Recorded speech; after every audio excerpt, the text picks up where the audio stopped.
Good morning, friends. This is Victor Ravikiran once again from Virishava College. Today I am going to explain you about George Eliot's Silas Marner.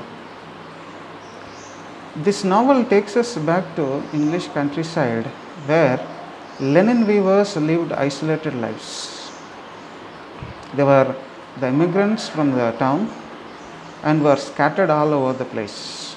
Their loneliness created crazy habits in their lives. Silas Marner was one of the linen weavers who lived with his loom in a stone cottage near the village of Reveille, which was not far from the deserted stone pit. His loom had fearful fascination for the village boys. They used to peep at this apparatus through the window. Marner used to frighten them away. The rumor was in that the air that Silas Marner could cure rheumatism by invoking the evil spirits and thus save lives. This way, people suffering from the disease used to save money that they might otherwise would have disease paid to the doctor. People in general believed that Marner used to cure, but it was out of any kind-heartedness. The village of Reveille has houses of the poor and the rich. There was a fine old church. Most people lived a carefree life there. They used to celebrate their festivals enthusiastically. Silas Marner had come to Reveille 15 years earlier before. Since then, he had been leading a solitary life. He never visited the local inn to drink and never gossiped with anybody. And he never liked the company of others also. Reveille girls were of the view that he would never marry. Some girls had declared that they would never have him for a husband because he looked like a dead man who had come back to life. The linen weavers lived at Reveille had died. So, Silas Marner was given the job of weaver, flaxen yarn into linen by rich housewives of the whole district. He used to earn a lot of money. He was useful to the housewives and the attached no importance to the superstitious beliefs about him and about his character.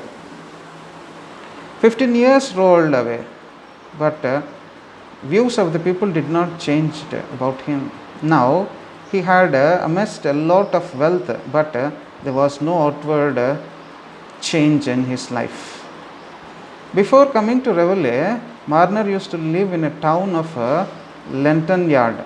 He enjoyed an excellent reputation there. It was believed that as a young man leading a pious life, had a passionate religious faith. Once, while in a prayer meeting, he fell down into a state of physical stiffness and mental unconsciousness. And people have mistaken him for death. But his coming back to senses was thought to be a suspension of consciousness having a spiritual quality, a state of trance. In fact, he had an epileptic fit. He never claimed any spiritual vision. Silas Marner got from his mother some acquaintances with medicinal herbs. With this inherited wisdom, he used to cure certain ailments, but he knew not if it was lawful or not. He believed that herbs without a prayer had no effect, and prayer alone might suffice without herbs. Silas had a close friend named William Dane. They were nicknamed as David and Jonathan. David and Jonathan were close friends according to the Bible. In reality, Dan was a crooked fellow. He spread the rumor that his fits was due to an invocation of the devil rather than God. Upset, Silas asked his fiancée to think twice before marrying him. In fact, Dan had a crush on the girl. At that time, the senior deacon, a childless widower, had taken seriously ill. He was tended day and night by fellow people in turn. One night, when it was Silas' turn, the senior deacon was in the critical condition and had breathed his last. Dan manipulated matters in such a way that Silas was accused of stealing money from the house of the dying minister of the church. Dan planted his knife in the house of the deacon where the money had been kept, and the empty money bag was later found in Silas' house. This disgrace grieved him beyond measures. Even his fiancée began to avoid him. He renounced his religious faith. Sarah, his fiancée, called their engagement off. William then married her after a month of these incidents. Disgraced Silas Marner left the town for good. Silas Marner left Lantern Yard to settle down in Reveille, entirely a different place in physical features and population. It was a land of plenty but lacked seriousness of deeply religious churchgoers. To keep himself busy and forget the old happenings, he started working hard to keep himself busy. He went on weaving like a spider. It was pure impulse. He worked to meet his bodily needs, but he still mentally stunned. He wanted to forget his past and its bitter memories. He had no yearning for championship with anybody. Wounds of the false charge had evaporated all inherent affect in him. Sarah's desertion and his friend's deceit tormented him a lot. In his native place, his earnings were small and he used to give money to charity and work of pity. Now he had no reason to give charity and had nobody to share in his income. Genius exercised a strange spell on him. Once he saw a cobbler's wife suffering terribly from dropsy and heart disease. On seeing her, he remembered his own mother. Cobbler's suffering wife got no cure under the treatment of a physician. Silas promised to prepare the potion for the poor lady. This benevolent act proved magical. That lady was cured. This act of charity made Silas feel sense of unity between his past and his present life. The foundation of relationship between him and the people of Reveille was laid. Sally Oates, the suffering lady, got cured. People started thinking that Silas had occult powers. This incident reminded him of the wise women in the village who knew magic formulas to cure ailments. People admired Silas but also got frightened of him so much that his misfortune or illness in a village was attributed to Silas' ill will and his malicious glances. Silas's act of kindness, which he thought had brought him near to the villagers, increased their distance all the more. His loneliness got increased manifold. Now Silas had even refused to cure the ailing people. In the midst of solitude and isolation, Silas also showed his affection for a brown earthen pot that had used to store water. One day, while fetching water from the well, he stumbled and dropped the pot. The pot was broken into pieces. Silas collected those pieces, put them together and placed them at its place. It shows how much he was attached to the earthen pot. The Cass family, headed by Squire Cass, was the most influential and wealthy family. Another important family was the Osgood family. Squire Cass was a widower, and he used to spend his time at the local inn called as Rainbow. Godfrey and Deston were two of the four sons of Squire, and they remained idle, doing nothing. This extravagance was a common topic of the talk of the villagers. Deston also called Dancy. He had a weakness for spawning and betting. He was a drunkard also. Godfrey was good hearted and open minded as considered by the village folk. He was the natural heir, but he too was developing bad habits.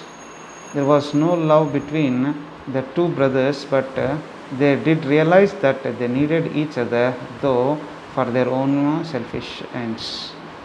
People thought that Godfrey and Nancy Lamenter would form a perfect couple. If Godfrey did not reform himself, he might lose Nancy. The reality was that he was very close to another woman and had married her secretly. Dunstan knew this dark secret. Molly Farron was the name of that woman. She was a drunken woman. Her doses of opium were also increasing day by day. Godfrey could not marry Nancy. He was in some financial problem.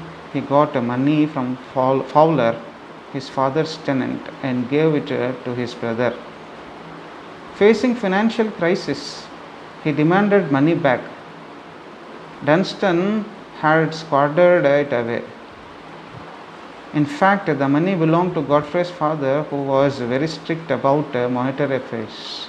Godfrey could not force his brother to pay because he knew that he would open the secret of his secret marriage. Disclosure to the Squire would spell disaster for Godfrey. To solve the financial problem, Deston suggested that Godfrey should sell his horse named Wildfire. It was decided that Wildfire would be sold either to Bryce or to Keating. Godfrey realized that he might had ruined his future by his own folly, and his follies had pushed him into mud and slime. Silas got his gold back. He told Eppie that the robbery had left him all lonely and depressed. He felt comforted because of her. She was a blessing for him. He had not come in his life. He would be glided towards a grave slowly. Godfrey and Nancy went into Marner's cottage. Godfrey felt very sorry for the conduct of his brother, which had left Marner a pauper. Marner told them that he did not regard the robbery as misfortune because he got Eppie as a substitute, and now he needed nothing. Eppie reminded him that she needed a garden. Nancy said that she too loved a garden, and Godfrey invited Eppie to enjoy the pleasure of the garden at the Red House. He said that Silas had done a lot for Eppie, and he could relieve himself of the burden by allowing him and Nancy to take charge of her.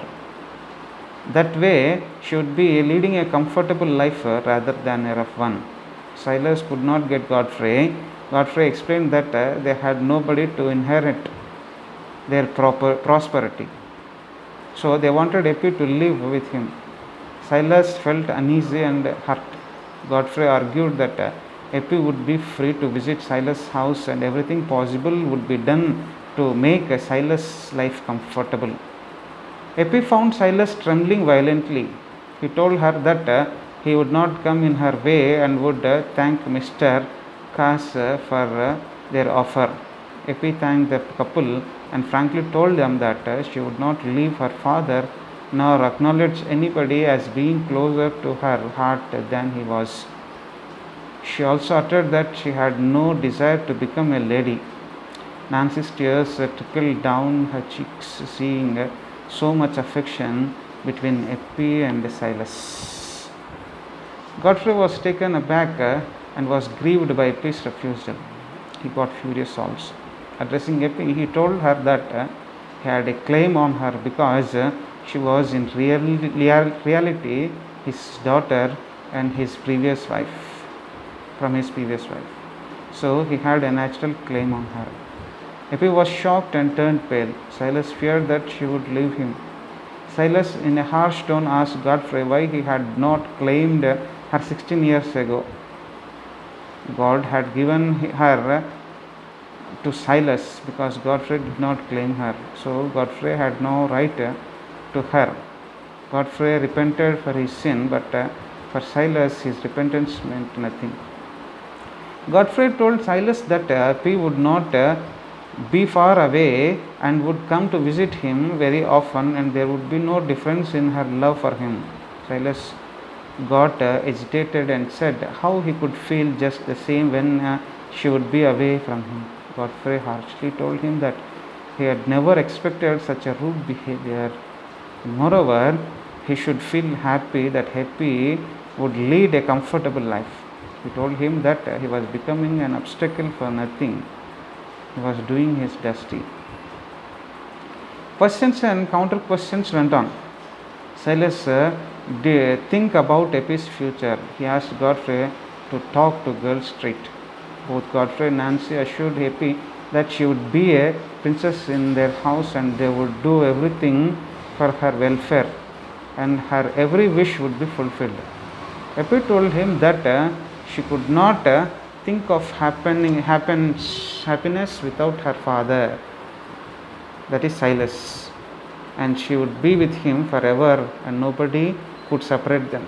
Nancy asked Eppie to choose her lawful father. Eppie said that she had only one father and would not leave him. Moreover, she was to marry a working man who would live with him even after marriage. Godfrey and Nancy left the cottage empty-handed. Thank you.